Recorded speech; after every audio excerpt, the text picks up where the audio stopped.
Taib. Bismillahirrahmanirrahim. Assalamualaikum warahmatullahi wabarakatuh. Alhamdulillah wassalatu wassalamu ala Rasulillah. Hayakumullah wa bayyakum wa saddadanillah wa iyyakum alal khairi wal huda mahayyina. Wa as'aluhu bimannihi wa karamihi ay yaj'alani wa iyyakum min ahli al-ilmi wal Qur'ani tadabbura wa fikha innahu ala kulli syai'in qadir wa bil ijabati jadir. Ayuhal ikhwatul kiram, alhamdulillah ana bersyukur kepada Allah Subhanahu wa taala. Ini kali pertama ana menginjakkan kaki di Madiun. Lewat pun kayaknya enggak pernah ana. Iya insyaallah. Ana juga pernah ke Jawa Tengah, ana belajar di sana di Solo 6 tahun gitu ya, mondok. Di Jawa Timur juga sama 4 tahun kuliah gitu. Cuman memang enggak pernah aja lewat ke Madiun gitu. Karena bersyukur kepada Allah Subhanahu wa taala, minimal ini menjadi saksi bagi kita, kaki-kaki kita semua, kita melangkahkan kaki kita dari rumah kita, insya Allah setiap pijakan kaki yang kita pijakkan menjadi saksi bagi kita untuk kita di hari kiamat kelak. Amin ya rabbal alamin. Ayuhal ikhwatul kiram, karena diamanahkan untuk membahas kemana kita menghamburkan harta. Sebelum anda bahas itu, kita perlu tahu kita ada tugas tanggung jawab tentang masalah harta kita di akhirat nanti, dan itu akan dimintai pertanggungjawabannya oleh Allah Subhanahu wa taala. Bahkan Nabi kita Muhammad sallallahu alaihi wasallam bersabda, la tazulu qadama 'abdin yaumal qiyamati hatta yus'ala an arba'. Kedua kaki manusia, seorang hamba tidak akan bergerak di hari kiamat nanti, yaumul mahsyar, sampai ditanyakan oleh Allah Azza wa Jal tentang 4 hal. Disebutkan wa an malihi min aina iktasabahu wa fima anfaqah, tentang hartanya, dari mana dia ambil dan kemana dia buang, kemana dia salurkan hartanya. Ini semua akan ditanyakan oleh Allah Subhanahu wa taala. Berarti harta ini bukan milik kita, tapi statusnya cuman titipan. Allah Subhanahu wa taala nitip untuk kita. Dan ini sebagaimana yang Allah Subhanahu wa taala firmankan dalam surat An-Nur ayat yang ke-33. Allah berfirman, a'udzubillahi minasyaitonir rajim, wa atuhum min malillahi alladzi atakum. Kalian kasih untuk mereka-mereka, untuk fuqara'nya, untuk masakinnya, mereka-mereka yang memiliki hak dari harta-harta kalian, kasih untuk mereka semua. Min malillah, yang mana itu adalah hartanya siapa? Allah Subhanahu wa taala, bukan harta kita. Makanya dipaksa ini, berarti ini amanah dari Allah Azza wa Jalla. Pak, kalau ternyata kita dititipkan sebuah amanah, boleh nggak suka-suka kita? Oh, nggak bisa, ada aturan di situ. Dan ternyata harta yang kita miliki semuanya, rumahnya, pakaiannya, kendaraannya, gadgetnya, semua ini milik Allah Azza wa Jalla. Dan Allah katakan alladzi atakum, dan Allah berikan untuk kalian. Ini cuma titipan doang. Wa illa aslinya itu milik Allah Subhanahu wa taala. Maka dari itu ya ikhwah, kita perlu tahu orang yang kaya di dalam Islam itu patokannya adalah orang yang hobi memberi, bukan orang yang hobi menyimpan. Islam tidak pernah mengukur kekayaan seseorang itu dari apa yang dia tabung, dari apa yang dia simpan di rekeningnya, enggak, tapi dari apa yang dia beri. Makanya disebutkan, masya Allah, Nabi kita Muhammad SAW mengatakan, laisal ghina, bukan termasuk kekayaan an kathratil arad, ketika hartanya, materinya banyak sekali, bukan itu yang kaya. Tapi apa kata Nabi SAW? Walakinnal ghina ghinan nafs. Tapi dikatakan kaya ketika hatinya apa? Kaya. Pak, Bu, wallahil adzim, qasaman billah, kita tahu orang-orang jabatannya tinggi, hartanya banyak, ternyata orang paling haus dengan dunia. Ana sering sampaikan ini, muncul korupsi 271 triliun. Wallahil adzim Pak, ini 271 triliun aslinya mungkin cukup untuk 7 turunan. Tapi bagi dia nggak cukup, haus terus. Bukan karena hartanya dia itu banyak akhirnya dikatakan kaya, enggak. Tapi mereka yang kaya ketika hatinya merasa apa? Cukup. Lihat Pak, Masya Allah, para ustadz, gaji mungkin mereka itu di bawah UMR mungkin, na'udzubillah. Tapi mereka adalah orang yang paling bisa bertahan. Kenapa? Karena mereka tahu hak-hak orang yang harus diberikan. Ini kadang-kadang kita ini na'udzubillah lupa selupa-lupanya. Seakan-akan penting bagi kita untuk mengumpulkan harta. Terakhir muncul orang korupsi 1 kuadriliun. Itu berapa triliun? 1000. Ana mikir, ya Allah Akbar, itu puncak dari hausnya orang terhadap apa? Dunia. Itulah orang miskin. Miskin yang hakiki, mereka yang seperti itu. Makanya diingatkan oleh Nabi SAW, makanya jangan sampai kita enggak berikan harta kita kepada orang yang berhak. Karena aslinya itulah kita kalau saatnya mau jadi orang kaya. Itu patokan dalam Islam. Makanya orang-orang mengumpulkan hartanya tanpa dengan cara yang dibenarkan oleh Allah Subhanahu wa taala, dicela oleh Allah Subhanahu wa taala. Allah Subhanahu wa taala berfirman dalam Al-Qur'an Karim, "Alladzi jama'a malan wa 'addadah."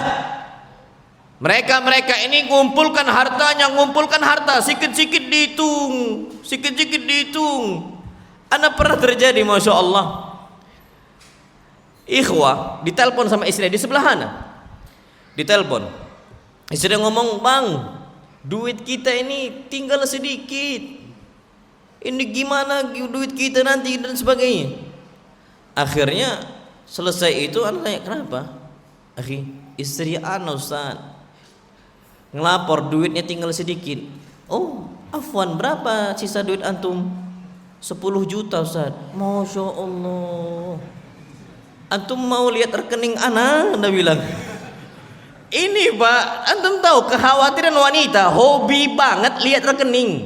Wa'addada, sikit-sikit nengok apa? Rekening, dihitung duitnya berapa. Astaghfirullahaladzim. Ini dicela oleh Allah SWT. Kenapa dihitung? Untuk apa ya ikhwah? Yahsabu annama lahu akhlada. Apakah kita mengira bahwasanya harta kita akan menjadikan kita kekal? Oh, lihat Firaunnya, lihat Qarun. Pak, anak kita gali di Madiun sini dapat emas, dibilang harta siapa? Qarun. Padahal harta mbah kita. Dibilang Masya Allah, bah dapat harta Qarun. Ini nunjukkan Qarun itu tinggal di Mesir. Saking banyaknya harta Qarun, apa kata Allah SWT? Fa khasafna bihi wa bidaril ard. Kami timbun Qarun dan istananya, hartanya, semuanya kami timbun di bawah tanah oleh Allah Azza wa Jalla. Apakah kita ngirakan kekal? Wallahi ya ikhwa, kalla. Penyesalan orang terbesar ketika mereka enggak hamburkan dananya untuk di jalan Allah Azza wa Jalla. Pak, Allah berfirman dalam Al-Qur'an Karim. Allah katakan ketika datang kematian untuk mereka, apa kata mayit-mayit ini? Mereka al-mauta yang sudah meninggal, mereka mengatakan qala rabbirji'un, ya Allah, balikkan saya ke dunia. Apa kata dia? La'alli a'malu salihan fima taraktu, agar saya bisa beramal saleh yang dulu saya tinggalkan. Masya Allah. Jadi dulu itu enggak dia gelontorkan dananya untuk jalan Allah Subhanahu wa taala, nyesal. Dalam ayat lain apa kata Allah? Fa asaddaqa wa akum minas salihin, agar saya bisa apa? Sedekah dan jadi orang saleh. Apa kata Allah? Enggak akan bisa. Innaha kalimatun huwa qailuha. Itu cuman bualan kalian belaka. Cuman ngomong tok gitu loh ya. Tapi enggak diamalkan. Antum tahu orang-orang seperti ini enggak ridho hartanya jadi warisan. Makanya Nabi apakah mewariskan dinar? Enggak. Apakah Nabi mewariskan dirham? Enggak. Hatta Aisyah wala Fatimah enggak dapat harta dari Nabi kita Muhammad SAW. Semuanya habis. Untuk apa? Di jalan Allah Subhanahu wa taala. Karena Nabi cerdas, tahu kemana Nabi keluarkan hartanya. Coba lihat, Nabi istrinya berapa? Total 11. Antum?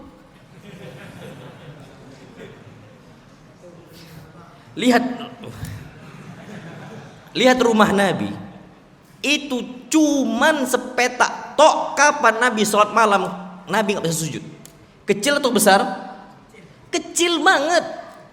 Tapi yang Nabi tabung untuk apa? Untuk masjidnya. Yang Nabi fokuskan bangunan sebelahnya apa? Rumah Allah Azza wa Jal.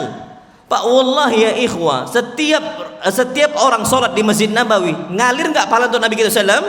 Ngalir. Nah kita ini habis ratusan juta, tujuannya untuk apa? Rumah. Yang mana ini jadi warisan. Masih mending kalau warisan ahli warisnya bagus-bagus. Banyak yang saling cucu, saling apa? Saling tuja.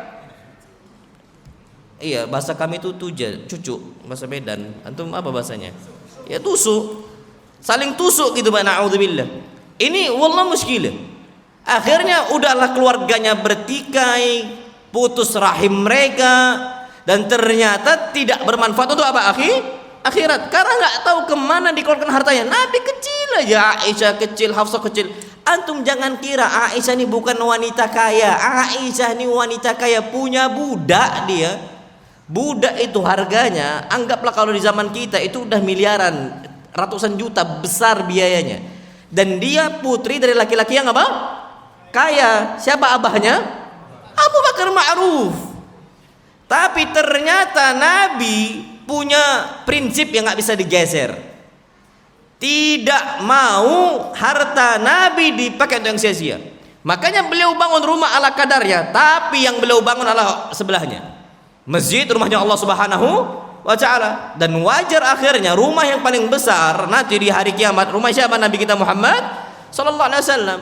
Makanya harta kita nih jangan sampai dihitung-hitung, Masya Allah. Lihat Nabi kita Muhammad SAW ada di rumahnya 1 dinar. Apa kata beliau? Nabi tengok nih kok nggak keluar nih dinar. Dinar tuh 1 dinar tuh sekitar 4 gram emas. Sekarang 1 gram berapa? Iya 3 juta, nah baru dengar. Oke, antum kalau belum nikahlah cepet-cepet pak. Ya ikhwah antum yang lajang mas, karena ingatkan sekarang mahal terus. Nikah ini maharnya emas, bukan rupiah kita. Kadang-kadang emas, insyaallah. Tip 1 dinar di rumah Nabi kita Muhammad SAW lewat 1 malam, 2 malam. Akhirnya apa kata Rasulullah untuk istrinya? Anfiki, keluarkan nih harta, keluarkan nih dinar. Fa inni la uhibbu fa innahu la yasurni an tamurra alayya 3 layal. Aku nih enggak suka banget kalau lewat 3 malam dinar ini enggak bergerak. Dikeluarkan. Itu berarti kalau anggaplah 4 gram emas, kalau 2 juta 1 gramnya, berarti total berapa? 8 juta. Enggak lebih dari itu. Dikeluarkan lagi. Nabi enggak hitung-hitung. Makanya disebutkan Masya Allah, Nabi pernah nasihatin untuk Asma. Apa kata Nabi SAW untuk Asma? Jangan hitung-hitung harta engkau, maka engkau akan disempitkan rezekinya. Makanya Pak, lebih luas rezeki laki-laki atau perempuan biasanya? Kenapa? Karena yang sering hitung-hitung siapa? Wanita. Hitung aja Masya Allah. Itu hitungan wanita itu detail, Masya Allah. Betul-betul apa? Betul-betul tafsil. Betul-betul iya, betul-betul di detail betul, Masya Allah. Na'udzubillah. Dan ini terjadi. Maka yang perlu kita perhatikan adalah kita harus tahu dulu, kita gelontorkan harta kita ini itu dengan cara yang hak, dengan cara yang dibenarkan oleh Allah Subhanahu wa Ta'ala. Pun ana nggak melarang. Oh Ustaz, kalau kayak gitu bolehkah kami keluarkan untuk hal-hal yang mubah? Silahkan. Mau hal yang mubah silahkan, hal yang mustahab silahkan, apalagi yang wajib harus. Tapi ingat, jangan sampai israf, jangan sampai berlebihan. Silahkan kita memiliki hartanya, silahkan, nggak ada yang melarang. Nabi punya onta, Nabi punya kuda, Nabi punya keledai, Nabi punya itu semua. Tapi Nabi nggak berlebihan, Sallallahu Alaihi Wasallam. Dan Nabi tahu ketika memiliki harta tersebut, Nabi gunakan di jalan siapa? Allah SWT. Nggak diparkir gitu loh, nggak didiamkan. Tapi kalau ternyata kita memiliki barang itu nggak kita pakai, inilah israf. Dan orang-orang mubadzir kawannya siapa? Syaitan. Allah berfirman dalam Al-Quran Al-Karim, innal mubadzirina kanu ikhwanas syayatin. Sesungguhnya orang-orang mubadzir kawannya syaitan. Pak, bukan berarti oh kalau gitu Ustaz kita nggak boleh pakai mobil yang bagus. Silahkan pakai mobil yang bagus, pakaian yang bagus, sendal yang bagus, silahkan. Peci yang bagus, imamah yang bagus, silahkan. Mahal silahkan. Yang penting dipakai. Apa? Dipakai. Ini intinya. Tapi kalau nggak dipakai nggak boleh, karena memang kadang-kadang Pak, kualitas yang kita miliki adalah cerminan dari apa yang kita bayar. Kalau ternyata dengan kualitas yang bagus harus mengeluarkan dana yang lebih besar, silakan, nggak ada masalah. Yang penting dipakai, yang penting digunakan oleh Allah Subhanahu wa taala. Nah, tapi disebutkan oleh Ibn Mas'ud, apa sih maksud tabdzir? Tabdzir itu kata beliau infaqul mali fi ghairi haqqihi.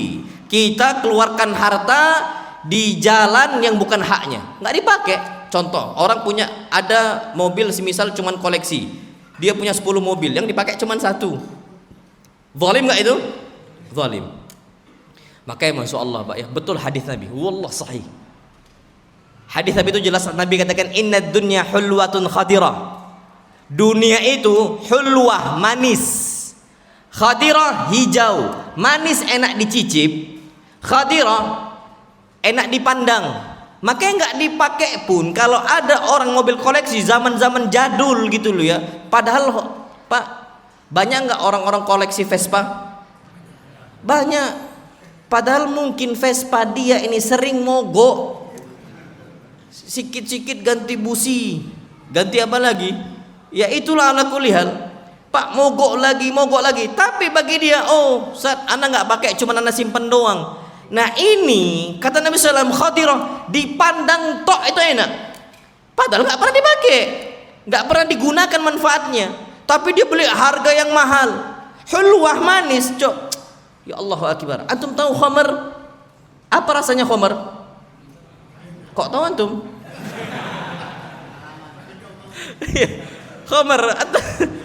Khamar itu kan adalah bau. Kalau khamar Pak, wallahi minuman yang paling ngerusak di atas muka bumi apa?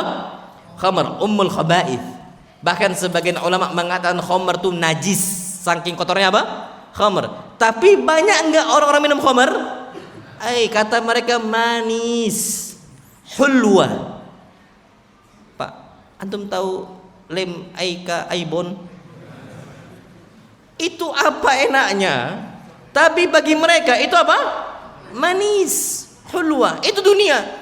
Dengan cara-cara seperti itu, Pak, ini akan dipertanyakan oleh Allah Subhanahu wa taala. Makanya kalau kita tahu, oh, harta yang kita keluarkan bermanfaat, enggak di motor. Kalau enggak manfaat jangan dibeli.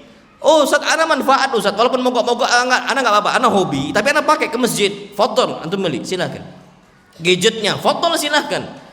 Pakaiannya silahkan, enggak ada masalah sama sekali. Ustaz, ini pakaian ini agak mahal sedikit, boleh ana beli? Fadhal. Kalau antum pakai di masjid, Jumatan antum pakai, ibadah salat pakai, ibadah kajian pakai, fadhal. Tapi yang masalahnya ini ibu-ibu, emak-emak, jubah mereka banyak atau sedikit? Pak, lebih banyak jubah antum atau jubah istri? Salah satu ikhwah cerita, Ustaz, di rumah ana itu ada lemari besar, 2 pintu, Ustaz. Semua isinya punya istri ana. Ana cuman dikasih 1 tingkat laci doang. Sisanya punya siapa? Istrinya. Dia kaos di situ, celana di situ, jubah di situ, kolor pun di situ. Yang lainnya punya siapa? Istrinya. Kebalikan dengan bagaimana para ulama salaf kita zaman dahulu. Oh Ustaz, itu kan laki-laki, wanita. Kita tahu Aisyah, tahu menyalurkan dana itu untuk apa. Aisyah radhiyallahu taala anha itu bahkan disebutkan, masya Allah, makanat Aisyah tu tastajiddu thawba. Aisyah itu enggak pernah punya baju baru, jarang banget. Padahal Aisyah ini kaya atau miskin? Kaya. Makanat tastajiddu thawban, enggak pernah punya baju baru. Terus gimana kalau bajunya robek Aisyah? Kanat turakki'uhu, dijahit oleh Aisyah, ditambal. Turakki'uhu, ditambal lagi kalau robek. Turakki'uhu, tambah lagi kalau robek. Kalau banyak tambalannya, apa disebutkan? Wa kanat tunakkisuhu, dibalik. Jadi tambalan-tambalan itu di dalam, yang luar tuh yang aslinya bagian apa? Dalam. Jadi yang luar ke dalam, yang ke dalam kemana? Keluar. Itu Aisyah radhiyallahu taala anha. Beda nggak dengan wanita-wanita muslimah salafiyah yang ngaji saat ini? Masya Allah, katanya salafi, ya kan? Kalau salafi kita kun salafiyan alal jaddah, jadilah salafi apa? Sejati, salafi yang kokoh. Ikuti mereka bagaimana mereka beribadah, ikuti mereka bagaimana mereka berkeyakinan akidah, ikuti mereka bagaimana mereka bermuamalah, dan ikuti mereka bagaimana mereka berpenampilan. Harusnya seperti itu, Pak. Faktanya enggak. Dan kita tahu, coba kita lihat lagi Aisyah lagi, anak contohkan, tahu harta itu dikeluarkan untuk apa, disalurkan untuk apa. Jadi pernah Muawiyah radhiyallahu taala anha jaa ila Aisyah bi 80.000 dirham, dibawa dana duit 80.000 dirham. Anak ulangi, 80.000 dirham. Dengan uang itu bisa ratusan kambing, bahkan ribuan punya Aisyah. Dengan uang itu. Sekarang siapa yang dari kita yang punya peternakan sampai ribuan kambing? Ada? Enggak ada. Ini Aisyah dikasih 80.000 dirham oleh Muawiyah. Muawiyah mau berbakti kepada Aisyah radhiyallahu taala anha.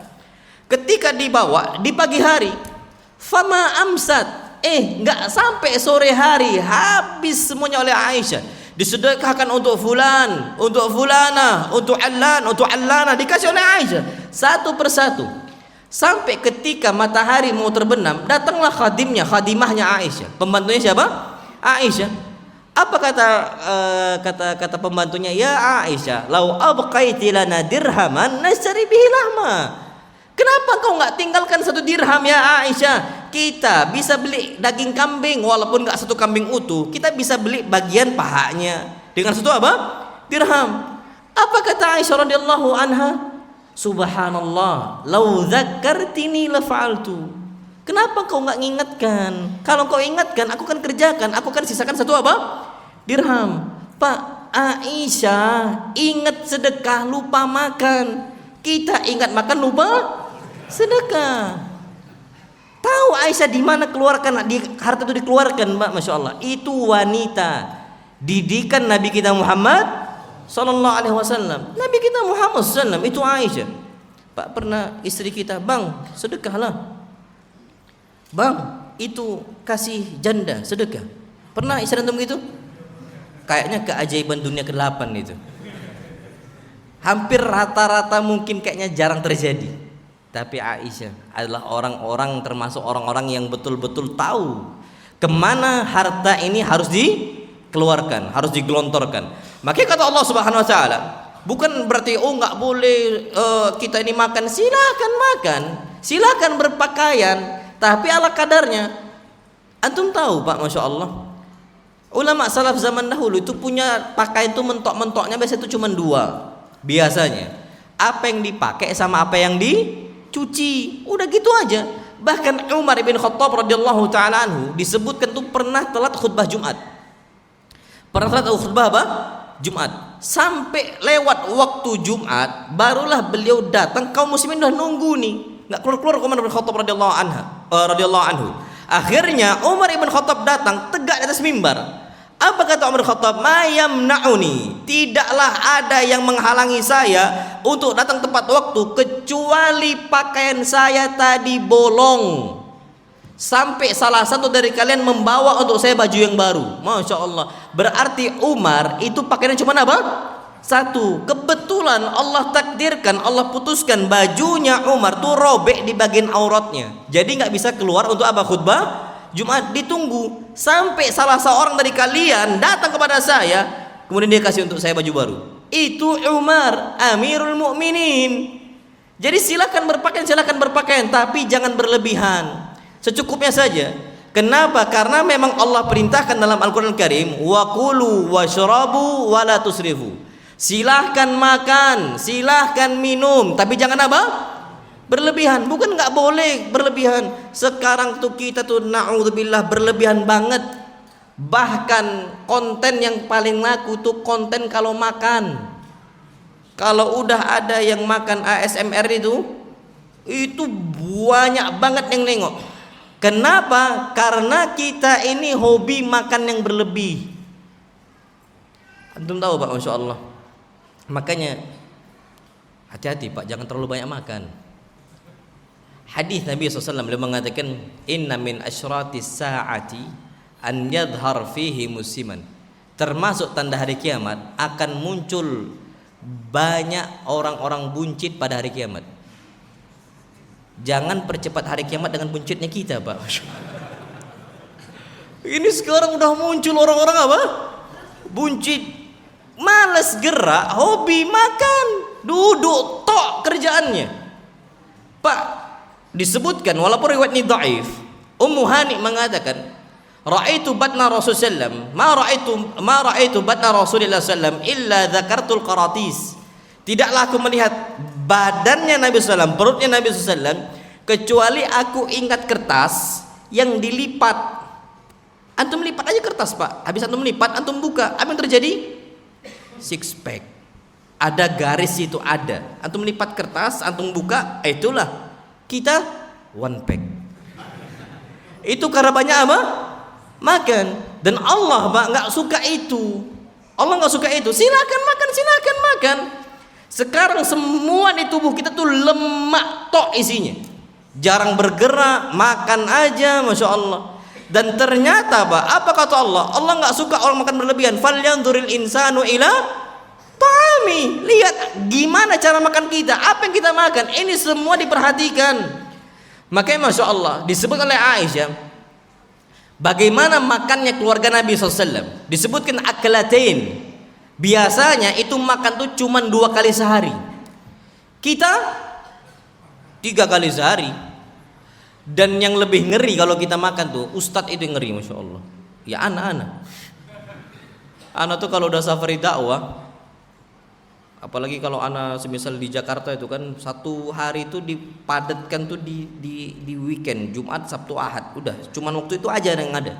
Jadi dipadatkan, satu hari itu bisa 4 kajian. Setiap kajian makan 4 kali sehari. Itu belum dari pokoknya ya, dari pokok yang ngundang gitu. Dari itu cuma dari masjid-masjidnya doang. Makannya rendang, makannya santan, apa tak gemuk gitu. Makanya akhirnya kita apa? Banyak yang gemuk. Kalau Nabi itu cuma 2 kali sehari. Makanya dalam puasa makan tuh ketika apa? Sahur sama berbuka. Itu pun cukup yang terbaik pakai kurma. Coba kita buka puasa. Ada gulai kambing, ada martabak. Kalau kami itu ada pempek, tekwan, model, semua masuk di situ. Semua masuk di situ. Dan ini berlebihannya ikhwah. Dan bahkan sekarang kuliner, wisata kuliner itu laku di mana-mana. Laku, Pak. Itu yang dicari. Oh, apa khasnya Madiun? Belum apa-apa, datang ke Madiun yang ditanya apa makanan apa? Khasnya. Masya Allah. Apa makanan khasnya di Madiun? Oh, ini Ustaz, masya Allah. Inilah yang akhirnya orang itu hobi makan dan susah untuk keluar. Dan Allah nggak suka Pak kita ngisi banyak lambung tuh, nggak suka.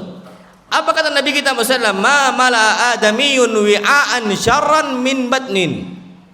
Tidak ada satu wadah yang paling buruk untuk diisi oleh Bani Adam kecuali perut, lambung yang paling dibenci. Makanya disebutkan oleh Nabi kita Muhammad SAW, yakfil ibni Adam luqaimat yuqimna sulbah. Aslinya kalau kita mau makan, keluarkan harta kita untuk makan, silahkan. Tapi apa kata beliau? Cukup untuk Bani Adam luqaimat, beberapa suapan. Ingat luqaimat, beberapa suapan kecil. Luqaimah itu suapan kecil, mat beberapa saja. Enggak banyak, Pak. Coba kita Pak, makannya kita tuh banyak suapan besar. Kalau kita sunnahnya makan dengan berapa jari? 3. Ini buat antum tuh capek makan banyak. Cobalah. Kecuali makan kuah ya. Kalau makan kuah silakan pakai sendok gitu. Yang makan kering itu antum akan capek kalau makan cuma berapa jari? 3 jari. Dan wallah cepet kenyang ya ikhwah. Kalau nggak percaya cobalah nanti. Dan ini akhirnya kita tuh malas kelamaan gitu. Makanya para ulama zaman dahulu, hatta Nabi kita Muhammad SAW beliau katakan cukup beberapa suapan kecil saja. Tujuannya apa sih kita makannya ikhwah? Kata Nabi, yuqimna sulbah. Targetnya kita makan gimana punggung kita bisa tegak, bukan gimana perut kita bisa maju. Tapi yang penting targetnya punggung bisa apa? tegak itu. Nah kalau punggung bisa tegak sudah aman ya ikhwah. Ini enggak, perut tuh harus maju, tambah lagi, bertambah lagi gitu kan, masya Allah. Makan terus, dan ini yang paling dibenci oleh Allah Subhanahu Wa Taala. Banyak apa? Makan, habis dana kita cuma untuk makan.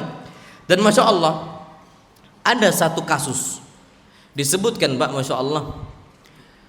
Ulama salaf kita mengatakan, athqalu sa'ati alayya sa'atun akulu fiha. Waktu yang paling berat bagi saya itu waktu makan. Karena makan ini butuh banyak waktu kan gitu. Kita waktu yang paling kita senangi waktu apa? Makan. Pak, kalau nggak percaya, kalau antum mau rame kajiannya, buatlah makan-makan. Insya Allah apa? Rame. Karena ada makan. Tapi ulama zaman dahulu berat bagi mereka kalau makan digabungkan dengan ilmu. Makanya mending tidak apa? Tidak makan. Masya Allah. Dan bahkan disebutkan, aqamtu 30 sana kanat ukhti tulaqqimuni wa ana aktubul hadis. Saya 30 tahun di malam hari nggak pernah makan sendiri. Saudari saya yang nyuapkan untuk saya. Jadi adiknya yang nyuapkan. Dalam posisi beliau sedang menulis apa? Hadis. Berat Pak memang waktu makan untuk para ulama salaf zaman dahulu. Nah kalau kita ini ternyata banyak makan sedikit kajian. Na'udzubillah. Makanya silakan makan.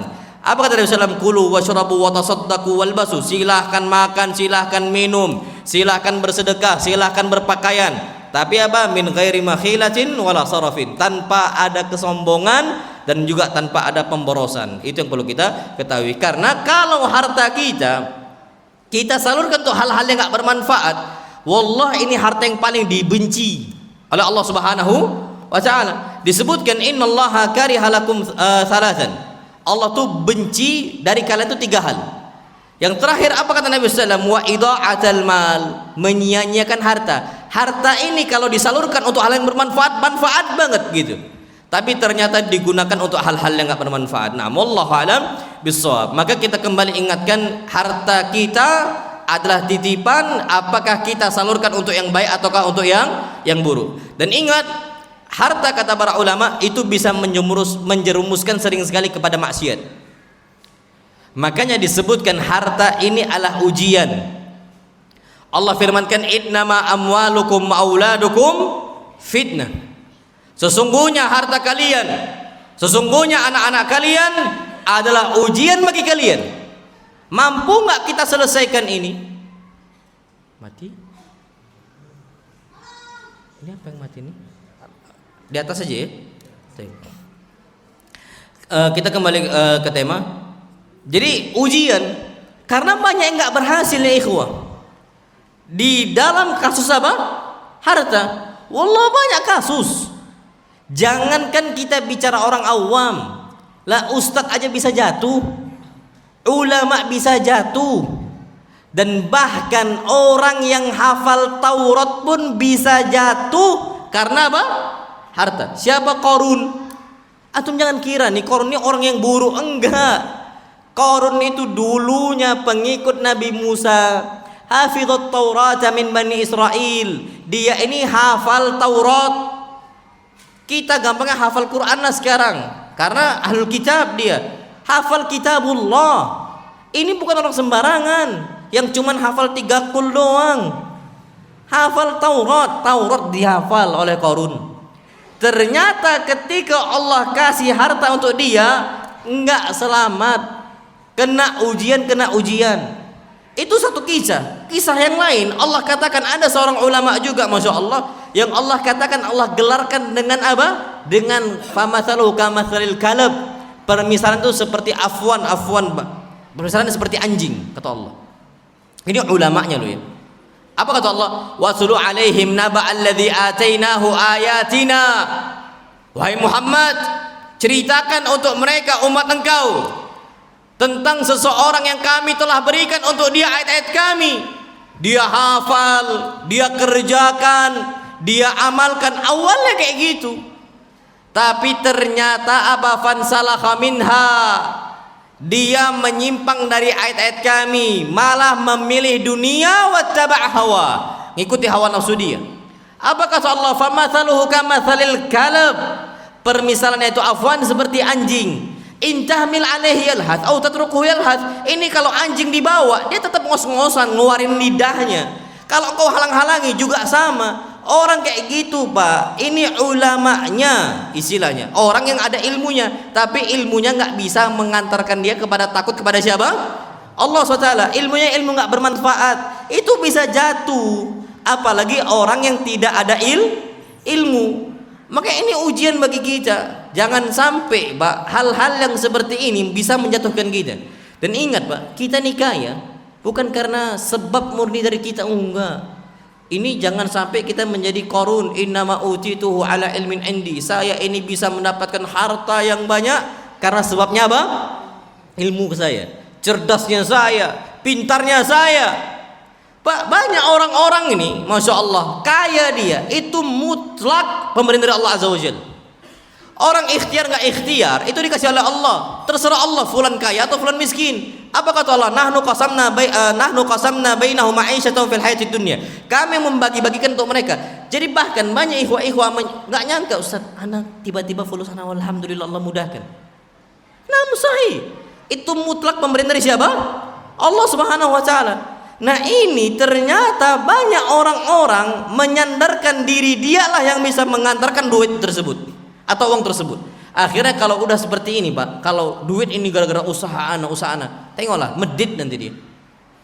Pelit, bakhil, syuh, itu ada di dia. Syahih, orang-orang yang maksudnya susah untuk mengeluarkan duitnya. Sebabnya apa? Karena dia merasa dia dapat duit itu dari apa? Usaha dia. Coba dia sandarkan kepada Allah Azza wa Jalla, gampang dia memberi. Tapi karena dia enggak lah, sayang ini karena usaha saya dan sebagainya. Akhirnya orang-orang seperti itu adalah orang-orang yang tidak Allah berkahi. Jadi ngantarkan dia kepada maksiat kepada Allah Subhanahu wa taala. Dan banyak apa sekarang? Coba lihat harta-harta yang haram yang berputar di kaum muslimin. Banyak banget riswah. Apa coba riswah? Suap. Pak, kalau kamu mau lanjut kontraknya diperpanjang, bayar ke kami. Masya Allah, sampai digitukan, Pak. Suap menyuap ini, astagfirullahaladzim, udah mengakar status orang-orang yang menyuap ini, Pak. Itu nggak malu-malu lagi, Pak. Dengan terang-terangannya, Pak, kalau mau lanjut, apa yang Bapak bisa kasih? Oh, nggak ada, saya cuma bisa ucapkan jazakumullah khair. Nggak cuma jazakumullah khair, fulus, biar mulus gitu kan. Harus ada apa? Fulus. Ini suap menyuap ya ikhwah, banyak. Dan kalau orang nggak bisa bertahan imannya, jatuh dia. Karena dia merasa kapan dia nggak diperpanjang kontraknya, takutnya susah nyari duit lagi. Ini ujian, Pak. Wallah ujian. Jangankan kayak gitu, Pak. Sekarang dana pendidikan pun dipotong, disunat. Dana pendidikan disunat sekarang. Dan ini kotor sekotor-kotornya, Pak. Praktek seperti itu. Ini semua riswah. Kalau dia nggak bertakwa kepada Allah Azza wa Jalla, harta dia, tengoklah, percayalah sama anak, harta yang dia dapatkan kalau dari hal yang buruk pasti keluar untuk hal yang buruk. Makanya banyak dari mereka mengatakan, Ustadz, duit anak dulu Zat sebelum hijrah itu kayak duit gaib aja, kayak duit hantu, tiba-tiba hilang aja, kayaknya nggak ada manfaatnya. Dan itu terjadi ya ikhwan. Kalau antum ambil dari harta yang haram, mudah bagi Allah untuk mengeluarkan juga dengan cara yang apa? Yang Allah mau. Akhirnya nggak ada yang tersisa untuk dia. Riba juga sama, Pak. Jangan antum kira riba ini itu bisa kita gunakan untuk kekayaan kita. Enggak, sementara. Wa illa aslinya banyak mereka itu orang-orang fuqara, orang miskin. Dan anda juga pernah cerita ya ikhwah di beberapa majelis. Ini langsung orang yang cerita ini, orang langsung yang mengatakannya. Dia ini kepala cabang bank di Bank Ribawi, salah satu bank ribawi di negara kita. Udah mulai ngaji-ngaji ini awal-awalnya. Dia cerita, Ustaz, dulu ketika anak jadi kepala cabang bank ini, betul jabatan anak tinggi, nominal gaji anak besar. Tapi Ustaz, duit itu habis saja. Bahkan itu dampaknya ke anak-anak anak. Tiap bulan ada aja yang sakit, ganti-gantian. Sampai yang paling terakhir Ustaz, ini beliau sendiri ngomong, anak yang sakit. Anak yang sakit sampai kata dia. Dulu anak udah mulai ngaji, udah mau tahu apa sih tentang masalah sunnah, tentang tauhid. Anak udah sering dulu nonton Roja TV, nonton TV sunnah sering. Tapi ada satu ustadz yang paling anak nggak suka, Ustadz.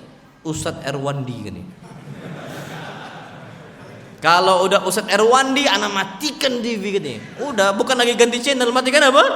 TV, kata beliau, masya Allah. Sampai yang terakhir Ustadz, ana tahu ternyata memang riba itu nggak akan ada berkahnya. Ana yang sakit Ustadz. Puncaknya ana sakit, ana harus berobat, dioperasi, dan uang biaya operasi itu ana harus jual mobil. Habis saja Ustadz katanya.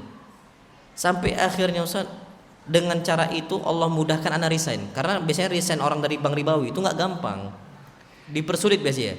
Ini karena Allah takdirkan beliau sakit. Isya, fadl isya dulu. Adzan dulu, adzan habis itu lanjutkan. Iya, fadl adzan dulu Pak.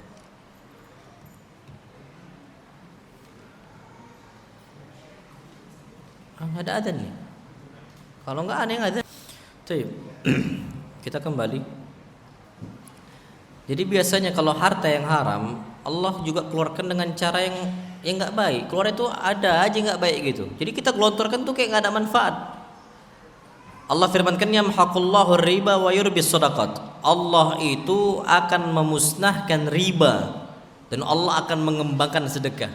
Oke, masya Allah, ini ikhwah cerita Ustaz, sampai akhirnya Ustaz, ana sadar bahwa saya memang riba ini nggak ada berkahnya. Akhirnya ana resign, ana fokus untuk pengobatan, dan alhamdulillah Allah beri kesembuhan total, walhamdulillah kata beliau. Dan ana kerja di salah satu pondok pesantren sunnah dengan gaji yang nggak seberapa kata beliau. Tapi saat yang ajibnya kata beliau, masih bisa tertabung tiap bulannya. Nominalnya gajinya itu beda dulu dengan yang sekarang. Dulu lebih banyak, tapi apa? Habis, bahkan minus. Yang sekarang bisa apa? Tertabung untuk ibadah beliau berikutnya. Kan sekarang banyak ibadah-ibadah yang harus kita apa? Simpan dana kita. Bisa umroh kan? Pendidikan anak kita untuk mondok, atau kita bisa berangkat haji. Itu kata beliau, akhirnya anak bisa simpan Ustaz. Ini nunjukkan ya ikhwah, kalau antum berusaha nyari harta dengan cara yang Allah haramkan, tengoklah, gak akan manfaat yang disalurkan itu, akan keluar gitu aja. Karena memang faktanya, innallaha thayyibun la yaqbalu illa thayyiban. Allah tuh maha baik dan Allah gak akan menerima kecuali hal-hal yang apa? Yang baik. Makanya Allah keluarkan dengan cara, hatta dia sedekah pun gak jadi kaya dia kalau duitnya duit yang haram. Dia korupsi, duit korupsi dipakai duit untuk apa? Haji. Nggak akan bisa, percuma. Dan bahkan masya Allah, ana dapat cerita dari Ustaz Amin Nur Baif. Ada orang, masya Allah, ketika dia anggaplah dengan cara yang haram, oh kita ambil duit haram 1 juta, nggak apa-apa, kita sedekahkan 100.000, karena satu kebaikan dilipat gandakan menjadi berapa? 10. Kalau sedekah 100 berarti totalnya impas, sama-sama 1 juta. Ini kan ngawur tok gitu loh, sampai nak dewi gitu, suka-suka dia, naudzubillah. Jadi kaidah ini Pak muncul di manusia. Duit panas, gimana duit panas ini bisa dingin? Sedekahkan. Disedekahkan, ini nggak akan bisa bermanfaat dan Allah nggak akan terima itu, nggak akan terima. Dan masya Allah, bukan cuma Allah nggak terima, diancam oleh Allah Azza wa Jalla. Bahkan kata Nabi SAW, ma nabata lahmun min suhtin an-naru aula bihi.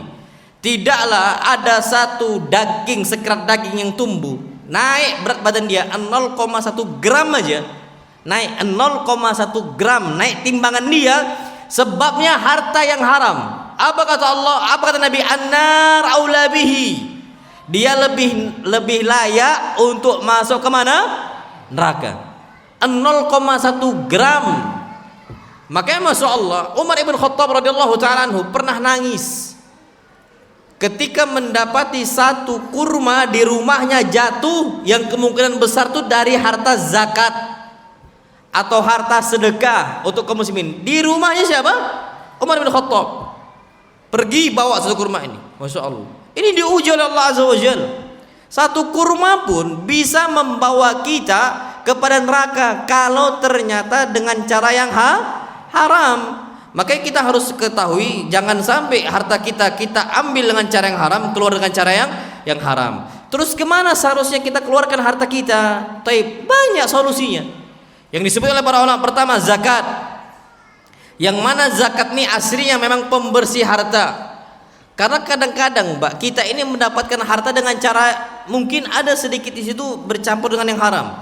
Contoh, aslinya kita itu masuk kerja di jam 8, pulang jam 5. Masuk kerja jam 8 lewat 5, pulangnya jam 4.55. Korupsi waktu enggak itu? Korupsi waktu. Hukumnya halal atau haram? Haram. Nah, di sini kadang-kadang pun tak sengaja, bukan disengaja, enggak sengaja kadang-kadang. Maka di sini kata para ulama, pentingnya zakat. Karena untuk membersihkan harta kita biar lebih berkah. Allah firmankan, "Khudz min amwalihim shadaqatan tutahhiruhum." Ambil harta mereka dalam bentuk zakat. Keluarkan zakatnya. Tujuannya apa? Tutahhiruhum, untuk membersihkan mereka. Wa tuzakkihim biha, dan mensucikan jiwa mereka. Memang harus ada, Pak, perhatikan. Jiwa manusia itu akan rusak kalau dia makan yang haram. Tengoklah orang makan haram ini rata-rata emosian, arogan, preman rata-rata mereka. Anak ulangi, Pak. Rata-rata orang yang makannya haram, arogan, emosian, temperamen. Rata-rata antum cek lah. Kalau udah sehari-hari haram. Makanya, Pak, fungsi zakat itu tuzakkihim biha, mensucikan jiwa kita, dibersihkan oleh Allah Azza wa Jalla. Kadang-kadang ada yang haram nggak sengaja gitu. Makanya hati-hati ya ikhwah, antum jangan, Pak, betapa banyak rusak rumah tangga laki-laki dengan wanita, rusak sebabnya harta yang apa? Haram. Cerai. Antum tahu kan ada pejabat besar di sebuah, semisal mungkin dia wali kota, mungkin dia gubernur, pejabat besar, suami istri itu dipandang, cerai. Mungkin nikahnya udah lama bertahun-tahun, sebabnya apa? Fulus. Harta yang Allah haramkan. Wallah ya ikhwah, banyak fakta itu terjadi. Maka jangan sampai kita seperti itu. Pun kalau nggak sengaja, keluarkan dalam bentuk zakat. Kalau udah sampai nisab, kemudian kalau sudah apa? Satu tahun, 1 haul, silahkan keluarkan, harus dikeluarkan. Pun kalau ternyata kita harta yang nggak sampai zakat, harta nisab nggak sampai nisab zakat, maka dengan cara apa? Sedekah. Dan sedekah ini nggak harus kaya, enggak, orang miskin pun tetap disyariatkan sedekah. Yang Allah cintai adalah mereka-mereka alladzina yunfikuna fis sarra wad dharra. Mereka yang mengeluarkan hartanya ketika lapang atau apa? Sempit. Jadi jangan dikira sedekah ini ibadahnya orang kaya lah. Orang miskin pun bisa. Fattaqullaha masata'tum. Bertakwalah kepada Allah semampu kalian. Walaupun kita ini, tapi antum Pak, kalau bisa jadilah orang yang bercita-cita berangkat haji dan membayar apa? Zakat. Usahakan, Pak. Dan cita-cita anak seperti itu. Walaupun anak belum kesampaian untuk saat ini ya, tapi kan anak yakin, anak optimis kepada Allah Azza wa Jalla. Yakin. Anak berharap kepada Allah, anak berdoa jangan sampai engkau wafatkan ya Allah sampai anak udah haji dan anak sudah bisa menjadi apa? Muzakki. Dan antum berdoa juga kepada Allah Azza wa Jalla seperti itu. Kenapa rugi, Pak? Ini ibadah besar. Nah, tapi kalau sedekah bisa kita bahkan apa kata Nabi sallallahu alaihi wasallam? Ittaqun nara walau bisyikki tamrah. Lindungilah diri kalian dari api neraka walaupun dengan sedekah kurma yang dibelah dua. Pak, kurma ini ada nggak harganya? Satu kurma, satu biji, ada nggak harganya? Nggak ada harganya, Pak. Nggak ada orang fadl jual kurma 100.000. Nggak ada, saking nggak ada harganya. Adanya harga itu kalau dijual 250 gram mungkin, atau setengah kilo, atau 1 kilo, baru ada apa? Harga. Pak, antum berangkat ke Saudi berangkat umrah. Kalau antum cuma mau nyicip halal kata mereka, karena nggak ada balas. Saya balas, majan maksudnya balas bila syai. Balas itu bahasa Ami ya. Bila syai maksudnya. Bila syai itu tanpa ada apa-apa, nggak usah pakai kasih apa-apa. Balas, ya ikhwah, majan, wallah halal gitu. Halal gratis. Antum Pak coba bismillah 1 biji 2 biji nggak ada harganya. Tapi apa kata Nabi SAW? Ini walau bisyikki tamrah, belah jadi 2. Kalau memang kau butuh kurma ini, makan satu belahannya kasih untuk orang. Sampai kayak gitu loh, Pak. Berarti sedekah ini ibadah orang kaya juga ibadah orang apa? Miskin, sama sudah. Dan ini harta yang harus kita keluarkan. Jadi pertama untuk zakat, yang kedua untuk apa? Sedekah. Yang ketiga untuk nafkah keluarga. Dan ini hitungan sedekah yang terbaik. Bahkan kata Nabi SAW, hatta ma taj'alhu fi imra'atik. Sampai apa yang engkau letakkan yang engkau suapkan di mulut istri engkau fi imra'atik, itu hitungan sedekah. Bahkan apa kata Nabi sallallahu alaihi wasallam, dinarun anfaqtahu fi sabilillah. Ada 1 dinar yang kita keluarkan untuk jalan Allah Subhanahu wa taala. Wa dinarun anfaqtahu ala ahlik, dan ada 1 dinar yang engkau infakkan untuk keluarga engkau. Apa kata beliau? A'zamuha ajran alladhi anfaqtahu ala ahlik. Yang lebih besar pahalanya yang engkau dahulukan keluarga engkau. Tapi ingat, yang kita infakkan itu, yang wajib itu 3. Ini kita dahulukan, jangan yang lain dulu. 3 ini infaknya. Yang pertama at-ta'am, makanan. Yang kedua al-kiswah, pakaian. Yang ketiga al-maskan, tempat tinggal. Itu nafkah dahulukan dulu, jangan yang lain. Dahulukan keluarga. Pentingkan yang penting keluarga ini kita nafkahkan, makanannya cukup. Yang kedua, dia bisa nutup auratnya. Yang ketiga, dia bisa tidur tanpa khawatir aurat terbuka. Itu dahulukan. Itu yang paling besar. Nah, wa ma ba'dahu, yang sisa-sisanya itu bukan kategori nafkah. Makanya Pak, wajib nggak antum nafkahin istri dalam bentuk membeli tas untuk istri? Enggak, sekarang tas kecil itu harganya bisa sampai puluhan juta itu. Yang ukurannya Anda nggak tahu untuk apa. Yang penting ada tulisan, ada huruf L sama huruf V. Ya kan? Itu yang dicari. Kecil. Yang penting sekarang gadget juga sama. Yang penting gimana ada apel digigit. Wallahi ya ikhwah, padahal ini dia nggak pakai, dia nggak, bahkan ada salah satu ikhwah ketika anak ke Kalimantan Barat, lo cerita, Ustaz, antum tahu usaha bisnis yang cuannya gede, nggak perlu capek lama waktunya, adalah buka sewa iPhone ketika Idul Fitr. Di sini ada nggak gitu?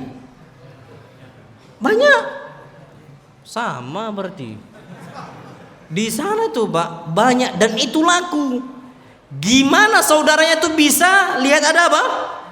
Apple. Ya ikhwan, untuk apa? Antum pakai juga enggak? Ada sebuah hadis, tapi kita kata al-mutasyabbi' bima lam yu'ta kalabis libas zur. Orang merasa bangga dengan harta yang dia nggak miliki. Itu seperti orang memakai pakaian dusta, bukan milik dia tapi bangga banget, masya Allah.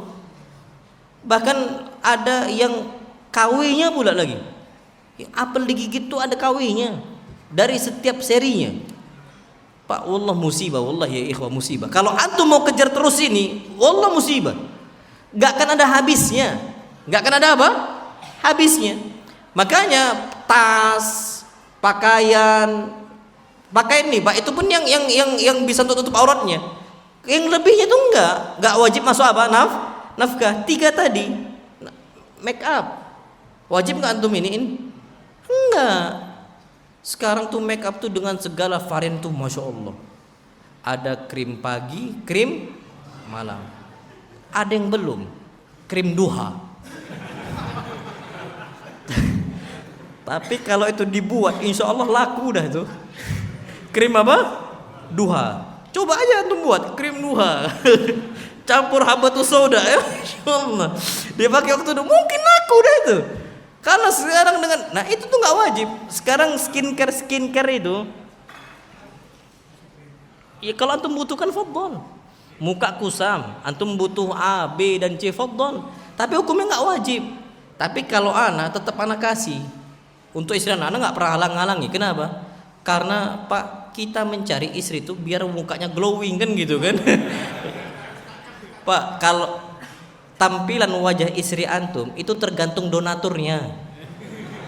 Donaturnya macet, kusam mukanya.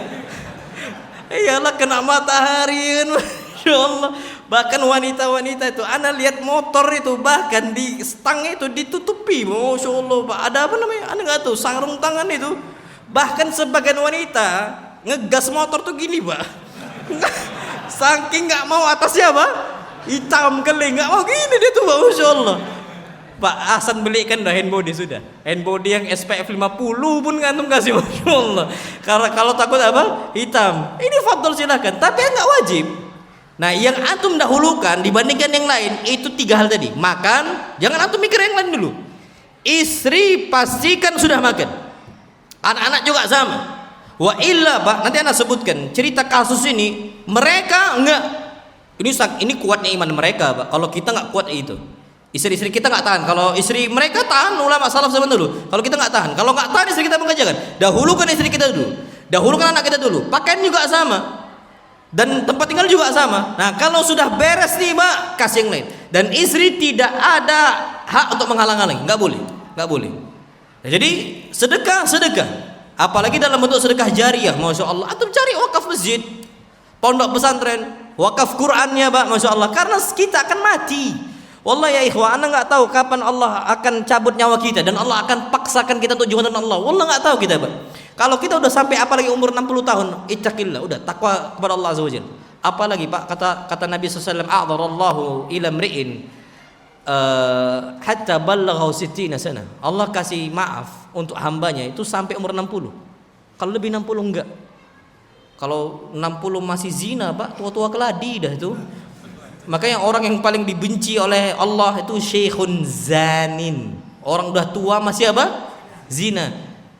Pak, orang udah tua ini kan enggak ada syahwatnya kan? Apa namanya? Hormon apa namanya? Testosteron, ya kan? Itu kan udah enggak ini lagi, fungsi lagi kan? Masih zina. Apa kata para ulama? Seakan-akan dia yang memaksakan diri dia untuk apa? Zina. Aslinya nggak ada, dia kebutuhan untuk zina gitu. Lah, orang udah nggak aktif lagi kok. Betul nggak, Pak? Iya, maksudnya udah kurang syahwat itu. Beda kalau kita masih apa? Muda. Makanya orang-orang tua biasanya minum jamu. Yang tak jelas, pinang diminum, susu diminum, telur bebek diminum. Bukannya nambah syahwat, jantung berdebar-debar, meninggal. Udahlah lemah jantungnya, dikasih minuman yang aneh-aneh. Masya Allah, ini ngawur nih, Pak, Masya Allah. Nah, ini terjadi loh, Pak. Kalau udah umur tua sudah, Pak, takwa kepada Allah Azza wa Jalla, kasih semua untuk sedekah jariah. Kita bakal jumpa dengan siapa? Allah SWT. Kita bakal jumpa dengan ikhwah, dengan Allah SWT. Maka apa? Kita ditunggu oleh ada janji meeting kita dengan Nabi. Wallah ada janji temu. Ana, Pak, dulu masih ingat. Ana kalau mondok tiap Ramadan, kalau umi ana udah nunggu itu, Pak, Masya Allah. Ana bahagia betul keluar dari bandara untuk jumpa dengan ummah kita, abah kita, Masya Allah. Tapi ada satu hal yang ana sampai sekarang yang ana rindukan, wallah. Dan itu belum dikasih oleh Allah Azza wa Jalla. Karena masih banyak kealpaan dalam diri ana. Apa? Jumpa dengan siapa? Allah Azza wa Jalla. Apalagi kalau seandainya kita bergandengan tangan dengan Nabi kita Muhammad sallallahu alaihi wasallam. Pak, wallahi ya ikhwah, antum kalau jumpa di sini ustaz-ustaz kibar, enggak semua kita dapat bisa gandengan tangan lama dengan beliau. Banyak yang mau bergandengan tangan dengan ustaz-ustaz kita. Itu ustaz. Dan itu cuma hitungan Madiun. Antum tahu hitungan padang mahsyar, umatnya Nabi Isa pun mau jumpa dengan Nabi kita Muhammad sallallahu alaihi wasallam. Umatnya Nabi Musa pun cari Nabi kita Muhammad sallallahu alaihi wasallam, dan ana enggak mau kalah itu dari mereka. Ada janji temu, Pak, dan yang paling bermanfaat itu harta kita yang kita sedekahkan untuk apa? Untuk Allah. Apalagi sedekah jariah, bangun masjid, Pak, fadl bangun. Kita meninggal itu akan terus ngalir pahalanya dan Allah tidak pernah zalim untuk hambanya. Apa Allah firmankan? Wa may ya'mal mithqala dzarratin khairan yara. Siapa yang beramal saleh sekecil apapun dia akan lihat itu. Akan kita jumpai amal soleh tersebut. Yara, kita akan lihat. Makanya janji temu ini, Pak, jangan sampai kita sia-siakan. Wallahi kita tunggu, wallahi kita tunggu. Makanya, Pak, Masya Allah, limithli hadza, kata Rasulullah sambil dalam kondisi Nabi SAW itu menangis melihat kematian. Kata Nabi, limithli hadza fa'iddu. Untuk hal seperti ini siapkan untuk oleh kalian. Siapkan apa? Harta kita dalam bentuk apa? Sedekah jariah. Yang disebutkan juga oleh para ulama, membantu orang miskin dan juga apa? Janda. Dan ini sebagaimana sabda Nabi SAW, as-sa'i 'alal armala wal miskin. Orang yang menghidupkan, orang yang menanggung kehidupan orang yang janda, wanita janda, dan juga orang apa? Miskin. Pahalanya kal mujahid fisabilillah, seperti orang jihad di jalan Allah. Kita nih Pak sekarang nggak ada panggilan jihad. Pun kalau ada panggilan jihad mungkin kita takut. Antum aja yang berangkatlah. Jangan ana. Antum aja yang berangkat, jangan ana. Kalau dulu Pak, Masya Allah, kita tahu pahlawan-pahlawan kita. Pahlawan-pahlawan lawan bagaimana mereka lawan Jepang ya, Belanda ya, mereka semangat Masya Allah, semangat 45. Kalau kita semangat 45 Pak, 4 sampai 5 menit tenggen. Kalau mereka semangat 45 memang semangat juangnya itu ada gitu Masya Allah. Dan ini jihad. Kalau kita Pak belum ada syarat jihad sekarang. Tapi kalau antum mau berjihad terus setiap hari, bantu mereka. Yang kedua, kal qasaim la yuftir, seperti orang puasa nggak pernah batal. Siapa dari kita Pak puasa nggak pernah batal? Wal qaim la yaftur, orang sholat nggak pernah selesai sholatnya, nggak pernah bosan. Siapa dari kita yang seperti itu Pak? Makanya bantu, salurkan harta kita, gelontorkan untuk mereka. Tapi bisa nggak antum kerjakan itu saat ini? Bantu janda. Susah atau mudah? Kok diam antum Pak? Ada istri antum di atas. Antum bantu janda susah atau mudah? Susah. Banyak ikhwah seperti itu. Makanya anak tekankan Pak sekarang, antum jangan sampai harta bersama. Nggak ada harta gono gini dalam Islam. Harta suami, harta istri. Antum tahu kenapa istri kesal kalau antum bantu janda? Duit dia antum pakai. Makanya di Arab itu Pak gampang untuk ta'addud. Karena mereka menafkahi istrinya itu pakai duit suami mutlak. Istri antum nggak akan ridho. Kenapa? Seakan-akan kalau antum nikah lagi, antum nafkahin istri kedua pakai duit istri pertama. Makanya ustadz-ustadz yang berhasil poligami itu mereka tuh nggak pakai harta bersama. Harta suami, harta istri. Antum bawa istri kan? Sampaikan di rumah. Dek, dengarkan kata ustadz tadi? Sampaikan. Wallah kalau antum mau berkah, Pak, sampaikan di rumah. Wa khairul huda Nabi Muhammad, sebaik-baik petunjuk Nabi kita Muhammad. Pak, standar hidup yang baik itu petunjuk Nabi, bukan standar TikTok. Kalau dipisah patriarki, apalagi itu? Orang-orang feminisme lah yang ngusung apa? Pemikiran apa? Feminim. Mereka ini lah Pak yang rusak ini Pak standar kaum muslimin. Ditonton sama istri antum, dijadikan standar hidup.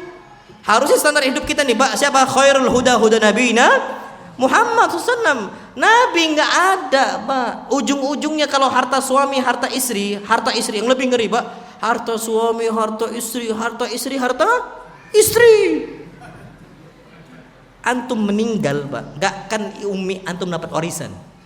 Semua diambil oleh siapa? Istri. Dan itu terjadi ikhwah. Padahal kalau antum punya anak, istri antum tuh cuma dapat 1/8. Umi antum dapat berapa? 1/6. Lebih banyak mana umi kita atau istri kita? Umi kita. Tapi faktanya banyak umi dari laki-laki kita nih nggak dapat harta warisan. Diambil semua oleh siapa? Istrinya.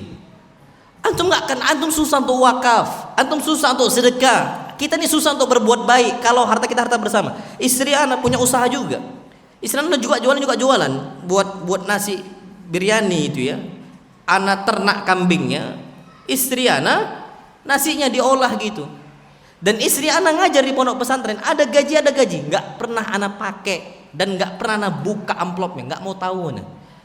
Anak pernah kondisi qadarullah abi mertua anak meninggal.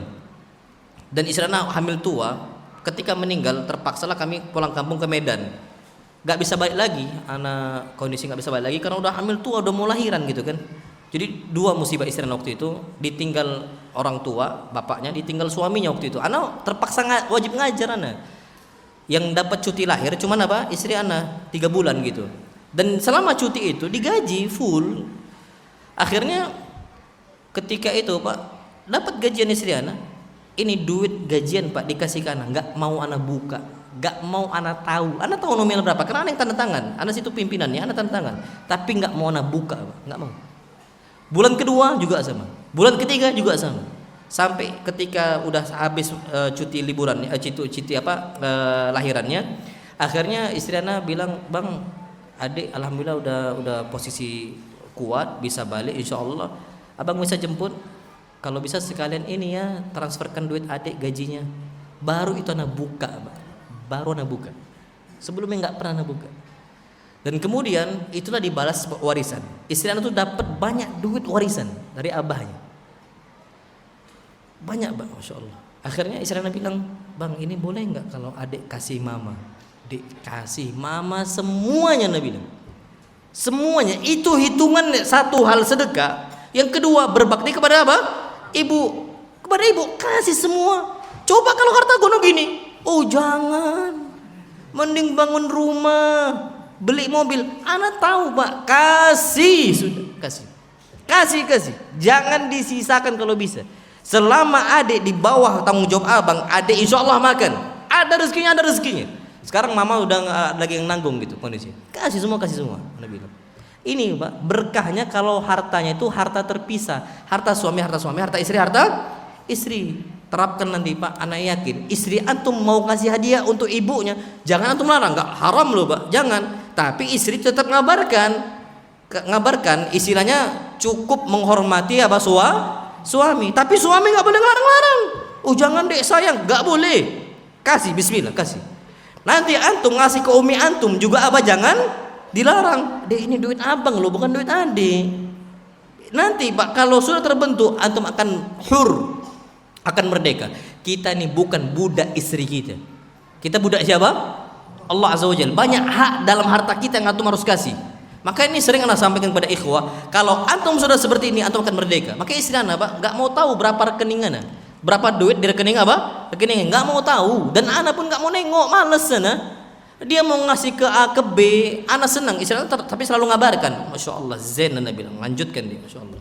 Nanti teruskan kayak gitu. Nanti dia ngabarkan lagi, anak bilang, anak semangatin, dan anak nggak pernah ngerasa rugi pak, karena anak yakin istri anak ngeluarkan fulusnya, nambah nggak rezeki istri kita, nambah istri kita. Kalau istri kita nambah, berkahnya kecipratan juga untuk kita. Tenang pak, tenang. Itu wasiat untuk nanti antum pulang, dek dengarkan kata Ustaz, antum sampaikanlah itu pak. Mulai malam ini pisahkan sekarang, mulai malam ini. Jadi harta suami, harta istri. Bisa nggak kira-kira pak? Bisa insya Allah. Ibu-ibunya bisa nggak bu? Iya, biasanya yang berat ibu-ibu. Anak pernah sampein di Jakarta. Apa kata dia? Kata ibu-ibu nih, Ustadz, tapi gimana Ustadz ya nerima kondisi itu katanya.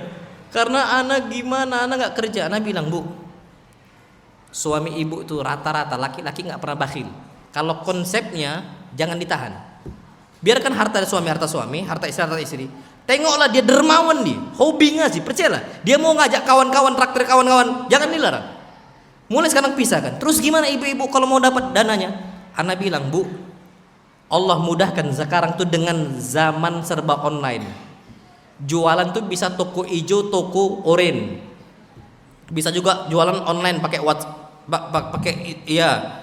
Bisa, Pak. Antum bilang, bang, boleh nggak adik minta sepertiga dari gaji abang untuk awal aja bangun modal adik selama 3 bulan. Adik berusaha, adik bangun bisnis adik. Ibu-ibu coba sampaikan ke suaminya. Anak yakin, abis ini bang harta kita pisah. Apa kata istri, apa kata suami, ibu-ibu? Pasti seneng, Masya Allah deh, abang dukung gitu kan. Karena memang suami itu merdeka harusnya. Harusnya apa? Merdeka, dia tuh pimpinan rumah tangga pak. Nggak ada ceritanya bos dikekang sama bendahara. Bendahara tuh cuman ngaudit, cuman ngitung ACC, itu ada di tangan siapa? Suami. Istri itu cuman anggaplah cuman tahu oh kebutuhan beli sayur ini, beli ikan ini, beli ayam ini. Itu tugasnya siapa? Istri. Suami tinggal ACC ngeluarkan tok gitu. Kayak anak nih, Pak. Anak tinggalkan istri anak ngasih nafkah ke istri anak. Kalau kurang pak, anak ganti. Anak bilang jangan adik nafkahin keluarga abang, anak-anak kita pakai duit adik. Hitung hutang, anak bilang. Betul pak, didetail sama istri anak. Apakah istri anak bakhil? Enggak pak. Memang anak yang suruh tanggung jawab anak nggak mau istri anak. Aib bagi anak. Aib bagi anak nafkahin istri anak pakai apa? Duit istri. Aib. Akhirnya kalau antum mau hobi makan-makan sama kawan, fadl. Atau mau bangun masjid, fadl. Bahkan sampai bantu janda pun istri nggak akan bisa apa? Ngelarang. Bantu janda tuh bantu hidupnya lah ya, bukan dinikahin. bantu itu nikah itu nanti masih panjang cerita kita ini, masya Allah. Iya, ini enggak belum apa-apa langsung bantu abah nih nikahin, ya Allah. Enggak abah, nanti dulu. Berat monogami, untuk awal monogami aja dulu. Ustaz, gimana kalau monogami sampai meninggal?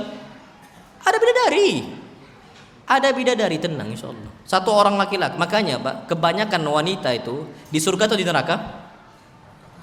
Neraka. Tapi di surga lebih banyak laki-laki atau perempuan? Perempuan tetap, tapi bidadari. Bukan manusia. Manusia perempuannya di mana?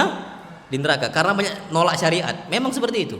Nah, kalau kita Pak, nanti dulu itu bahas mantu janda tentang nikah itu nanti dulu. Yang dimaksudkan di sini as-sa'i 'alal armalah itu membantu kehidupan sehari-hari. Kita bantu, na'amullah alam bisawab. Yang berikutnya kita gunakan untuk anak yatim.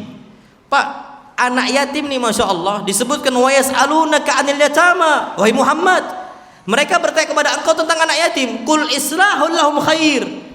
Engkau ngurusi kehidupan, kebaikan untuk hidupnya mereka itu suatu kebaikan. Tapi ingat loh Pak ya, kita diperbolehkan ngelola harta anak yatim itu cuman sampai mereka balik. Kapan? Balik. Kalau sudah balik nggak boleh Pak. Makanya masya Allah, inilah beda orang zaman salaf, zaman dahulu sama zaman kita sekarang. Zaman dulu Pak, anak yatim hatta mereka itu pinter ngelola duitnya ketika sudah balik. Orang sudah balik itu harusnya nggak dinafkahin lagi, tapi dia berusaha untuk apa? Mencari maisha. Sekarang Pak, anak-anak kita nih lah udah kuliah, udah berjenggot, masih dinafkahi oleh siapa? Bapaknya. Pak, bukannya nyari duit anak-anak kampus ini Pak, masya Allah, yang kuliah-kuliah ini malah ngabisin duit apa? Bapaknya main game Pak, masih main game, masih dinafkahin bapaknya. Wallah aib aslinya Pak. Makanya saran ana Pak, kalau antum punya anak dari balik, ajarkan dia jualan, ajarkan dia berdagang, ajarkan Pak. Antum tahu Nabi kita Muhammad SAW berdagang itu belum balik udah berdagang. Nabi berdagang, beliau jual jasa ngembala apa? Kambing. Beliau dapat berapa upah itu udah Nabi kerjakan. Ketika besar Nabi bisa ngelola hartanya Pak. Sekarang Pak, coba lihat anak-anak sekarang yang di kampus-kampus itu, uang kosan pun pakai duit bapaknya. Kita ini malu Pak sebenarnya. Dan di SCD itu Pak banyak yang dewasa. Mereka kuliah tapi mereka nyari duit. Itu zen itu Pak, masya Allah. Bahkan udah nikah pun dia masih bisa bertahan hidup. Itu dewasa semua Pak, rata-rata di situ Pak. Makanya anak tuh seneng hobi dengan orang-orang yang mikirkannya itu, bukan yang anak-anak sekarang Pak. Bukan. Ada sebuah ucapan Ibn Abbas, apa kata Umar bin Khattab? Dzaka fatal kuhul. Ini Ibn Abbas, nih raganya masih anak-anak tapi akalnya dewasa. Kita sekarang udahlah badannya udah tua tapi akalnya kayak anak masih game. Ini Pak anak-anak ini Pak, anak-anak. Syekh Tafi, suatu hal yang remeh banget dikerjakan oleh orang yang berjenggot.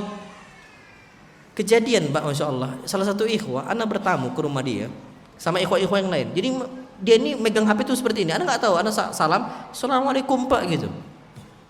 Dijawab, salam Ustadz katanya. Ustadz afwan bentar, Ustadz anak ke belakang. Ikhwah-ikhwah yang lain ngomong kana, antum tahu Ustadz kenapa beliau ke belakang? Nyelesain gamenya, takut kalah. Masya Allah. Antum tahu Pak, jenggotnya tebal, cingkrang. Masih main apa? Game. Anak tamu di depan beliau. Tamu, apa hukumnya menjamu tamu? Wajib. Main game apa hukumnya? Makruh. Apalagi sampai gini sia-sia Pak. Wallah ini sesuatu hal yang udah terbalik. Udah dewasa tubuhnya, tapi akalnya apa? Anak-anak. Itu terjadi Pak. Makanya mulai sekarang antum, anak yatim nih, antum silakan kelola. Antum kasih untuk anak yatim, kasih untuk anak yatim, antum putar dana dia, silakan. Tapi kalau sudah balik maka hukumnya apa? Tidak boleh. Na'amullah alam bisawab. Terakhir, ini karena waktu anak asli itu Ba'dal Isya cuma 15 menit. Ini berapa menit insyaallah. Afwan. Terakhir Pak, masyaallah. Tetangga kalau lapar kasih makan. Tetangga kalau lapar kasih apa? Kasih makan. Disebutkan dalam sebuah hadis, laisal mu'min alladzi yashba. Tidak termasuk kategori mukmin yang hakiki. Disebutkan alladzi yashba wa jaru alladzi yashba wa jaruhu ja'i ila jambihi. Dia merasa kenyang, dia udah kenyang karena makan, tetangganya masih apa? Lapar. Ini bukan mukmin yang hakiki. Dia kenyang. Wajaruhu jae. Tetangganya apa? Lapar. Ini nggak boleh, Pak. Makanya kata Nabi SAW, kalaupun masak kita, idza tabakhtum marqatan, kalau kalian masak daging, sop daging, masak rawon, kuahnya itu kata Nabi fa'akthir ma'ah, banyakkan kuahnya. Ingat loh Pak ya, kata Nabi perbanyak kuah, bukan perbanyak daging. Anak ulangi, perbanyak apa? Kuah, kata Nabi SAW. Wa ta'ahad jiranaka, dagingnya nggak usah banyak, kasih untuk tetangga. Masya Allah, ini kita masak nggak ada sama sekali untuk apa? Untuk tetangga, kecuali baunya, na'udzubillah, aromanya, lapar. Yang lebih naasnya Pak, astaghfirullahaladzim, kita makan durian, buahnya kita makan, kulitnya kita kasih ketong sama tetangga. Ada itu Pak, terjadi. Karena tong sampah tuh cuman satu, dia makan diletakkan di situ. Antum tahu wangi durian kemana-mana kan? Kemana-mana. Di sini musim durian nggak sini sekarang? Oh musim, masya Allah. Anda juga ingatkan Pak, makan durian itu jangan waktu dekat-dekat sholat, nggak boleh. Antum makan ba'da zuhur nggak boleh, ba'da asar nggak boleh, ba'da maghrib nggak boleh. Kenapa? Waktu itu mepet. Kata Nabi, jangankan durian, makan bawang aja kata Nabi. Fala yaqrabanna musallana, fala yaqrabanna masjidana. Jangan deketi masjid kami. Kenapa? Malaikat terganggu. Itu bawang. Lebih bawang atau durian? Kayak durian lebih bau. Apalagi sendawa itu ngeri, Pak. Kita rame kayak gini, yang makan satu orang, di pojok aja sendawa. Tengoklah, kalah parfum masjid. Parfum masjid apa? Kalah. Makanya jangan makan ketika waktu sholat. Terus kapan? Habis sarapan atau habis makan malam. Fadhol. Itu waktu tuh luas panjang, Pak. Insya Allah antum sendawa cukup sendawa diranjang, nggak sampai dibawa ke masjid. Taib. Ini kita kembali ke tema tetangga nih, coba kasih tetangga, masya Allah. Dan itu nggak harus banyak. Kata Nabi itu perbanyak kuahnya, bukan perbanyak apa? Daging. Dan wallah kuah ini ngaruh loh. Kuah tuh ngaruh, yang penting berkah dia. Perbanyak kuahnya, dagingnya cuma satu nih Pak, dipotong-potong. Wah santri aja, masya Allah Pak. Dulu kami ada istilah santri itu badoger gitu, badok. Makan tuh apa? Banyak. Nasi itu segunung, ayam itu satu jempol, sikit daging ayam itu Pak. Yang lebih aji Pak, masya Allah, nasinya habis, ayamnya masih utuh. Ayamnya masih apa? Utuh. Kenapa? Dia makan pakai kuah, habis Pak, dan kenyang. Dan kami santri soalnya pernah merasakan itu. Wajar Nabi katakan yang perbanyak apa? Kuahnya. Dagingnya nggak usah banyak Pak. Kalau kita memang nggak mampu, perbanyak kuahnya. Itu hadyun Nabi, petunjuk Nabi kita Muhammad SAW. Coba praktekkan Pak. Habiskan harta kita untuk makan-makan. Makanya masya Allah, orang-orang kabilah yang dipuji itu kabilah Asy'ari, orang-orang Asy'ari. Bukan Asy'ari yang suka mentakwil, itu bukan. Kabilahnya kabilah Bani Asy'ar. Abul Hasan al-Asy'ari yang mentakwil, yang akhirnya rujuk taubat kepada mazhabnya Imam Ahmad. Dulu dia ini satu nasab, satu kabilah Bani Asy'ar. Abu Musa al-Asy'ari itu orang-orang Asy'ariyin. Dipuji mereka, Pak. Apa kata Nabi sallallahu alaihi wasallam? Innal Asy'ariyin, sesungguhnya orang-orang Asy'ariyin, idza qalla ta'amu iyalihim, kalau makanan mereka sudah mulai sedikit, maka apa? Jama'u ma indahum, setiap keluarga mereka, setiap kakak itu ngumpulin makan di satu tempat. Akhirnya mereka makan bareng, masya Allah. Dan itu berkah Pak, makan dengan tetangga. Jadi kalau kita sedikit gabung aja dengan tetangga yang lain, dan ternyata Pak, kenyangnya lebih awet kalau makan bersama. Apa kata Nabi? Karena mereka perhatian dengan tetangga. Ana minhum wa hum minni, ana minhum wa hum minni. Aku bagian dari mereka dan mereka bagian dari saya. Jadi Pak, seringlah hobi-hobi itu kita tuh makan bersama. Hobi Pak, kalau bisa. Apalagi mereka-mereka nggak mampu. Antum coba cek Pak, mereka-mereka di rumah makan besar, ada yang duduk di situ bawa karung semisal. Pak, antum beli nasi bungkus, antum cuci tangan antum cucikan tangan dia Pak, makan bareng. Wallah, kita ini sering kali neteskan air mata. Coba antum praktekkan nanti habis ini. Itu banyak loh Pak yang luar sana. Bahkan anak tuh pernah melihat, masya Allah, di Jumat berkah. Inilah kadang-kadang orang zalim Jumat berkah itu. Pemulungnya pun zalim. Lauknya diambil, nasi dibuang. Ini zalim banget, Pak. Makanya anak nggak setuju sama Jumat berkah tuh kalau udah sampai kayak gitu kondisinya. Zalim banget. Dan ternyata di hari Jumat ketika itu memang ada ibu-ibu, mbah-mbah yang sudah tua, itu memang makan itu cuma nasi putih tok samping tong sampah tadi. Langsung anak tuh terenyuh banget, Pak, Masya Allah. Apa nasibnya kalau itu ibu-ibu kita? La qadarullah lana. Apa nasibnya kalau itu anak kita suatu saat nanti? Apa nasibnya, Pak? Itu, Pak, Masya Allah ya, makan dengan khusyuknya sendiri seorang diri, Pak, Masya Allah. Apa kondisi anak kita nanti? Putri kita nanti kalau kayak gitu, Masya Allah. Dan kita nggak mikirkan tetangga sebelah lagi lapar. Allah musibah ya ikhwah. Makanya anak sarankan makan tuh bareng sampai atau orang fukara, orang masakin. Minimal tuh, Pak, bisa lembutkan hati kita. Anak-anak itu coba diusap kepalanya.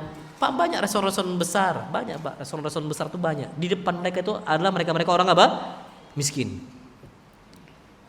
Kemudian yang perlu kita ketahui, Pak, Masya Allah, antum coba lihat posisi ketika Nabi SAW. Antum kira Nabi ini banyak makanannya? Oh enggak.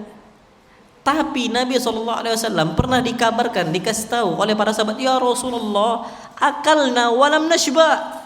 Kami ini hobinya makan tok gitu, tapi tak kenyang-kenyang. Masya Allah. Kalau kita ditanya itu, Pak, apa kita jawab? Oh, cacingan ini. Itu kalau kita yang jawab. Tapi kalau Nabi, Pak, Masya Allah, dengan ilmunya beliau, apa kata beliau? La'allakum taftarikun. Itu sebabnya karena kalian tuh makan sendiri-sendiri. Satu orang satu piring. Memang susah untuk kenyang tuh, Pak. Percaya sama mana? Susah untuk kenyang. Makanya apa kata Nabi? Istami'u ala ta'amikum wa sallallahu alaihi. Kalian kumpullah makan bersama, sebut nama Allah. Kenyang, betul, Pak, para sahabat kenyang. Usahakan, nah kita, Pak, pun kalau lagi susah-susah ekonomi kita, nggak usah khawatir. Makan dengan istri kita satu piring lauknya satu porsi. Cukup. Wallah, berlebih. Fisik kita tercukupi, jiwa kita tercukupi. Fisik kita tuh kuat dan jiwa kita tuh merasa harmonis bahagia dengan istri kita. Pak, antum sering makan dengan istri? Sepiring berdua? Pantes jiwa kita nih, Pak, kopong. Itu sesuatu hal yang sepele kita anggap, tapi dampaknya besar.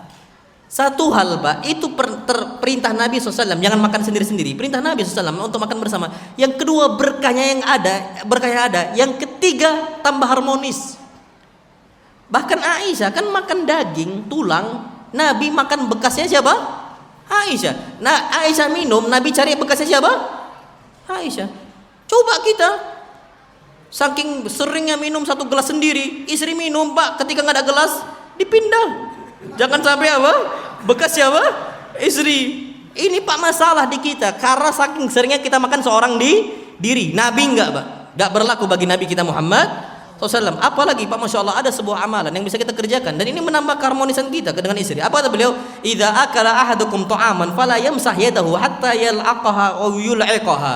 Kalau kalian itu sudah selesai makan, jangan usap tangannya, jangan cuci tangannya sampai dia jilat. Atau suruh untuk orang yang jilatnya. Pak, antum bisa suruh istri, Dek, faddali. Tapi ini tidak berlaku untuk ustad.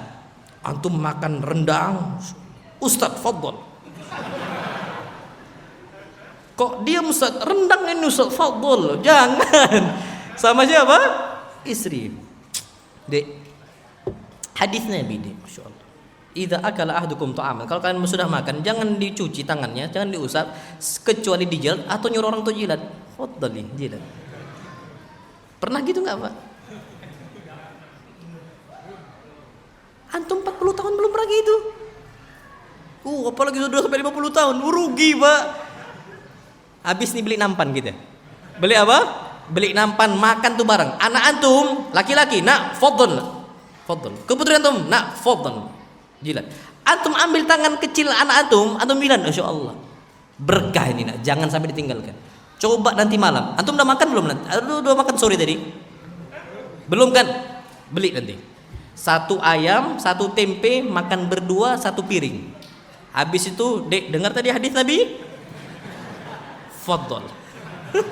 Antum coba dengan apa? Istri antum, namullah. Aduh, udah jam 8 lewat, ana nggak bisa lagi lama-lama sini. Aslinya itu janjinya tuh habis isya berapa menit? 15 menit. Ini materi belum selesai, insyaallah lah anak kuliah, mudah-mudahan kita. Sebenarnya ada ancaman tuh orang-orang nabung tuh ada. Oh, sedikit anda tambahkan ya. Afwan Pak, yang 5 menit lah anda tambahkan. Antum Pak, jangan kira tabungan tuh nggak ada adabnya. Ada loh Pak. Allah firmankan dalam Al-Quran Karim, walladzina yaknizuna adh-dhahaba wal fiddah wa la yunfikuna fi sabilillah fabashshirhum bi'adzabin alim. Orang yang nabung emasnya, nabung peraknya, enggak diinfakkan di Allah Subhanahu wa taala, maka kabarkan dia bakal dapat azab yang pedih. Apa azabnya? Yauma yuhma 'alaiha fi nari jahannam. Pada hari kiamat diseret dia itu ke neraka jahanam. Fatuqwa biha jibahum. Jidatnya diserika oleh Allah. Jidat diserika, Pak. Jidat diserika. Itu setrika di dunia, apa kabarnya kalau setrika di akhirat? Di dunia aja kita nggak tahan, disetrika oleh Allah SWT. Wa junubuhum wa dhuhuruhum, punggung mereka, pinggang mereka disetrika.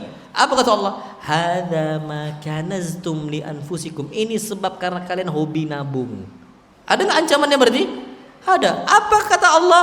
Fadzuku ma kuntum taknizun. Allah rusak lagi Pak psikis kejiwaan mereka-mereka yang hobi nabung. Apa kata Allah? Fadzuku, rasakan. Istilah itu rasakno gitu. Itu istilahnya zuku, udah rasakno, rasakan. Ma kuntum taknizun. Apa yang kalian apa? Tabung. Dalam ayat yang lain Allah Subhanahu wa taala, afwan.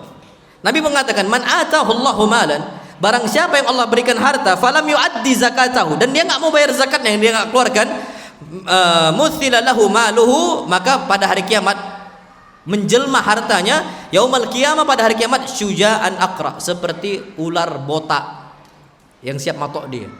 Itu kata Nabi kita Muhammad sallallahu alaihi wasallam. Jadi usahakan Pak, jangan nabung karena takut masa depan. Antum tabung untuk ibadah masa depan, silakan. Nabung untuk pendidikan anak, fadhol.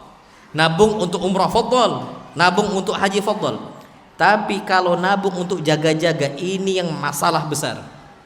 Investasi masa depan, kata orang tuh apa, investasi ba'da cuti, ba'da setelah apa namanya, kalau pensiun, setelah pensiun. Takut masa depan Pak, Allah Akbar.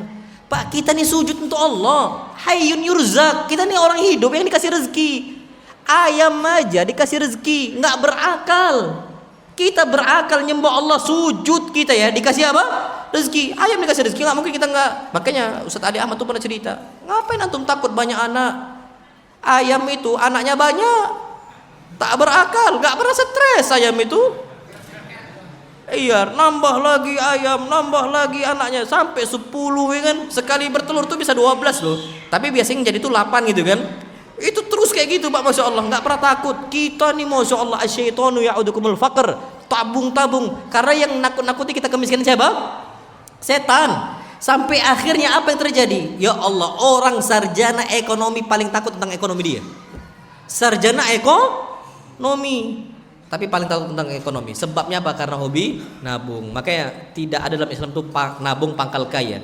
Justru sedekah pangkal kaya. Wallah alam bisawab. Ini yang dapat saya sampaikan Pak, kurang lebih namun maaf.